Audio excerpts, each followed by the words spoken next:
You ask Tiger to solve. This deals with linear equations with one unknown. The final result is a equals -10. Let's solve it step by step.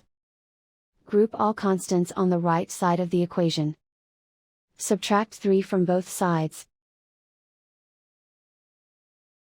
Simplify the arithmetic.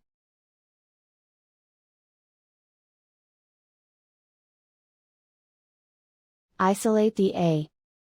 Divide both sides by -0.4.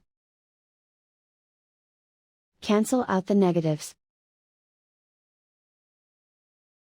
Simplify the arithmetic. Move the negative sign from the denominator to the numerator.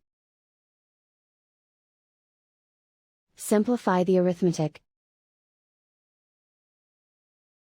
And so the final result is a equals -10.